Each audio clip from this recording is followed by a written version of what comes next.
Guys,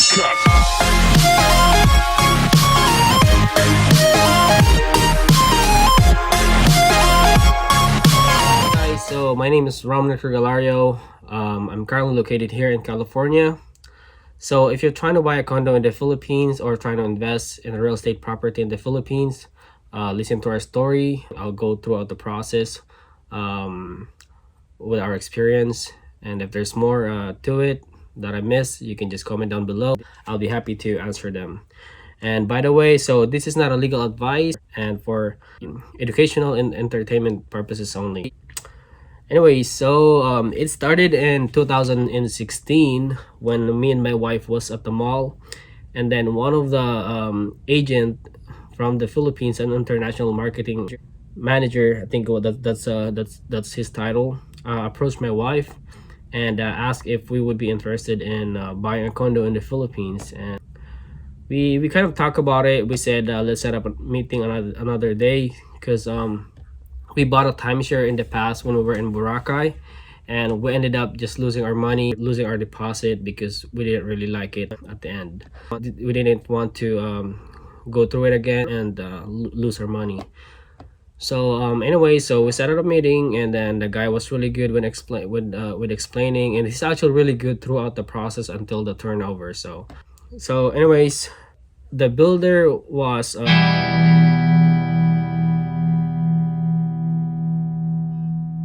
and it's gonna be that building B. It was pre-selling for 5.2, and we got some discount of how much was it? I got a cheat sheet over here, so I gotta look at it every once in a while, so that way I'm giving you the information that I wanted to give you. We got discount of 80,000, so it ended up having a balance of 5,120,000. And all we had to do to reserve the unit was give a deposit, which is 20,000. It's kind of a small amount compared to the full amount of the unit, so we were like, okay, that's fine. And that's actually the same amount that we put down or put as reservation when we got a timeshare in Boracay that we lost. So 5,120,000 and minus 20%, which is going to be installment as well. While the building is being built, all you have to do is pay 20% of 5,120,000. So we paid 20,000, and then 1,024,000. We paid it monthly for about 4 years, and the monthly payment was 20,916. But what I was actually been doing was paying 25,000 monthly. So that way, if there's some months that I won't be able to pay, or let's say I'm short, I know there's an extra amount that I already paid in advance to cover the coming bills. So we ended up actually paying the 20% before the turnover date. So the last few months we were not paying anymore. We were just waiting to get it turned over. The problem that we had, though, it wasn't explained to us. We were not aware that we have to pay a closing fee, which is actually a big amount as well. I mean, for us it was a big amount, and that was 307,000. And you know, that's a pretty big amount, especially if you have to pay it in full before your unit can be turned over. So it was a little bit headache. Good thing we have a little save up. Otherwise, I don't know what would have happened if we didn't have the money to pay the closing fee. So make sure when you guys are going to buy a condo, make sure you go through the statement that they'll give you, and make sure that you know that at the end of the 20% installment, there will be a closing fee, which is way bigger amount than you're paying monthly. That's for sure. So take note on that one. We were not aware, so we were kind of mad a little bit, because you know we were not expecting it, but you know, it is what it is. Either you don't pay that and you lose your condo, so you just have to pay for it. So anyway, so we after 4 years we have a retention fee of 4,096,000. So those are pretty much the balance on the unit. but we don't have that amount, and even if we do, we're not gonna put our money in there. It's very risky to invest. Since we are here in California, we'd rather invest the money here where we can monitor it than over there, since we're not even there. So yeah, that 4 million, you can either pay cash if you want, but I'd rather not, because I'd rather invest that over here. I'd rather buy a property over here where I can monitor it. Plus, the interest rate is way better here, and the customer service is way better here. So what we did is we financed through the bank. So we financed 4,096,000. There's actually another fee to pay again. So when you make a loan to the bank, there's a fee. For us, we paid 91,000. I think, yeah, I think we did it here too when we bought a house here. But good thing over here, you can add the closing fees or the bank fees. You can add it to the mortgage, but in this case, we had to pay for it up front. So anyways, so we got approved on the loan. It was a lot of hassle. Um so you have to be ready for this if you're new to this business. There's a lot of videos that I've seen that always talking about, oh, this is good investment, this and that, but they're not really going through the process. What's the pro and cons of buying condo in the Philippines? If I had a chance to get my money back, I would just get it. If As long as I didn't have to go, as long as I won't go through the hassle that I have experienced. The loan ended up as a 15-year mortgage loan, and for the first 3 years, the rate is gonna be 5.88. They said it's pretty good deal already, but actually over here that's actually too high. Over here the range was, over here is just like 3 4.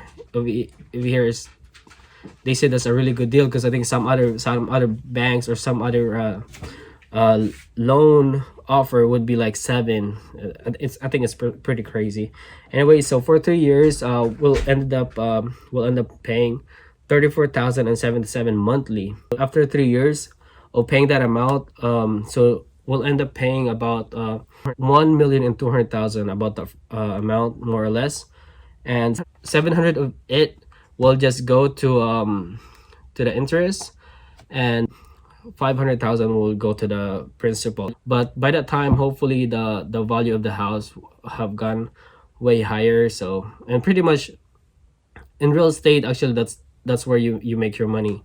So that's how we make our money over here, well, when we buy real estate property over here. So, and other expenses. So here's other expenses that you have to expect, especially if you don't live in the Philippines, especially if you live abroad, and you won't be there to process the papers and stuff. One of the main thing is you need to have someone you truly trust, and that doesn't have to be a relative, but because nowadays it's really hard to trust anybody. So it doesn't have to be a relative. A friend is fine, or someone as long as you trust them. So because that you're gonna need someone to appoint someone, attorney, in fact. So you're gonna need an SPA for that. It cost me actually about 100,000 pesos. That's including the notaries, SPAs, mailing the documents, and apostille. Apostille is where it's like a sub alternative for consularized or red ribbon. And at the time that we were processing our documents, the Philippine consulate was actually closed because of the COVID, and I'm not even sure if they're still open for that kind of service. Otherwise, if you guys need some consularized documents or red ribbon, what you can do is you can just have your documents notarized by a public officer, and then you just send it to Secretary of State to verify the signature of the public officer that signed you off. That should be acceptable in the Philippines, but you just have to let the people know that you're dealing with that's what you're gonna send. And plus, whatever form that they'll give you, the public officer will not sign that, because like over here in California, I don't know if other states do the same thing.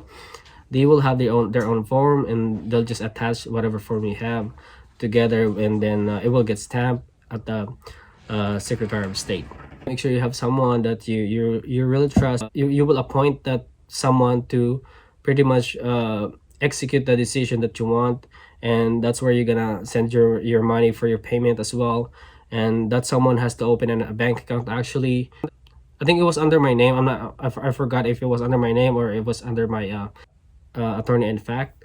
But either way, that person will have fully access on that bank account and in your condo. So you gotta have someone you really trust. Very important.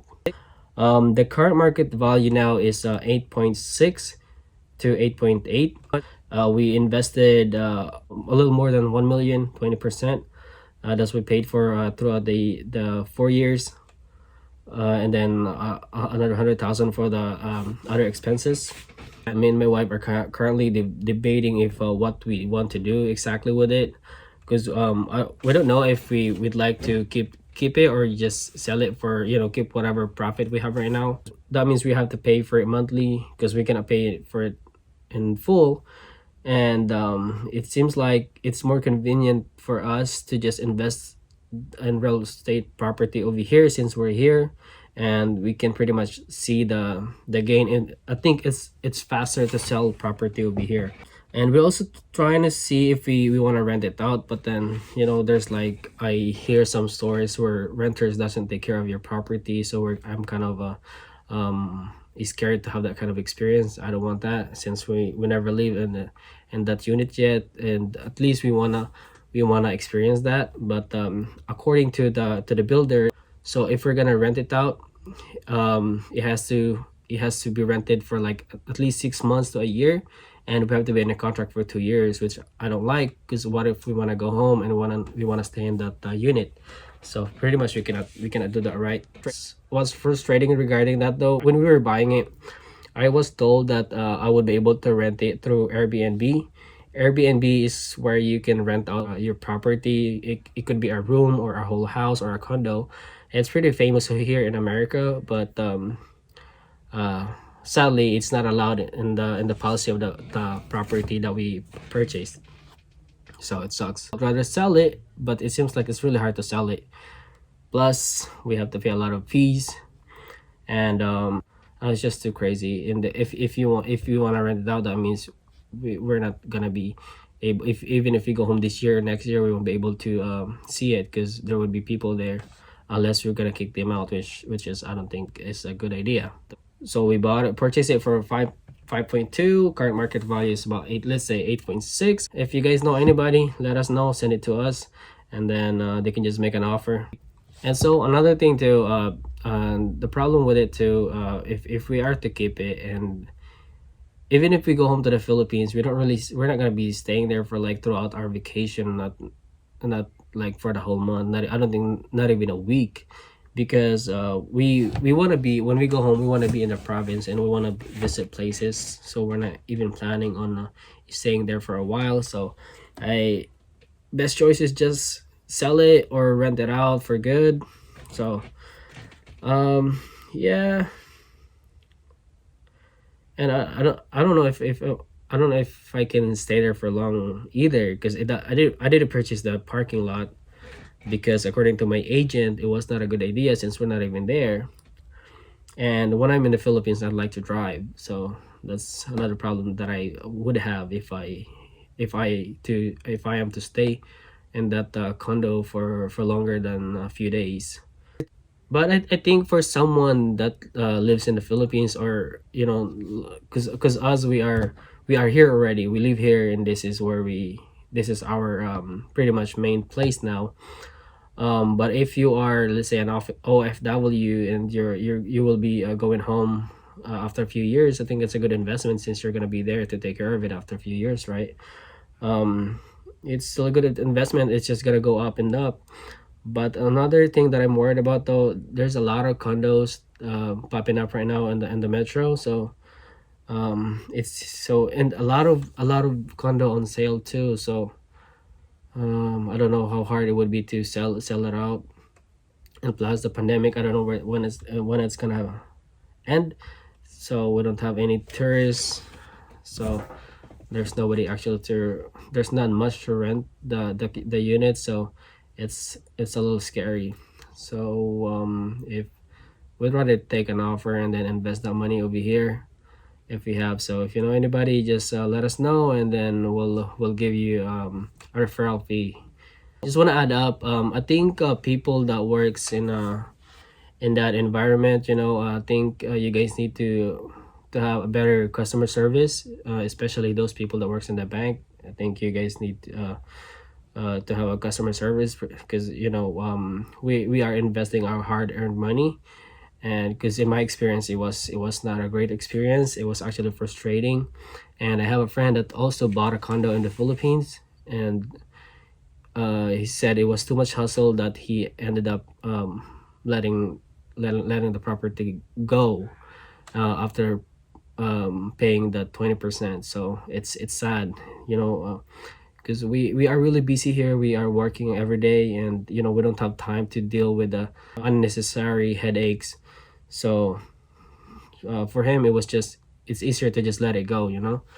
Like what happened to me when I was taking care of the documents. I have to drive 2 hours just to get, so that way I will get the document back faster for the apostille.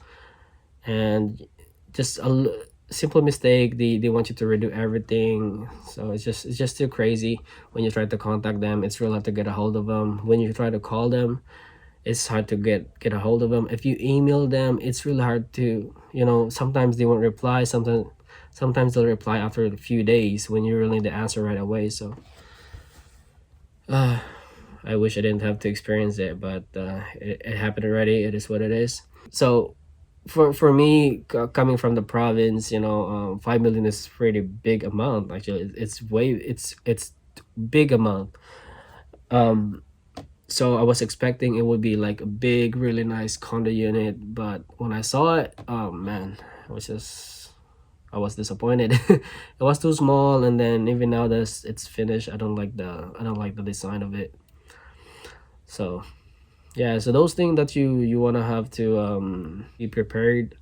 We wish we should have just got the cheaper place, or just studio unit, so that way it's more affordable, and we could have just paid it in full. But it happened already. So well, if you're still watching, thank you guys for watching, and I'll see you next video. And if this is beneficial for you, please hit the thumbs button, and don't forget to subscribe on our channel. We also blog product reviews and our travel. If you're into those kind of stuff, please follow us, subscribe on our channel. And we also have a Facebook page, Parakoy Commander TV, where we do some promo, price giving, as long as you're subscribed on our channel. If I miss anything, if you guys have more questions regarding our experience, you just have to let us know. Comment down below, and we'll answer them for you. And I pretty much like to help other people that needs help. So please support us. Thank you. See you on the next video. You want the best of my heart, you just got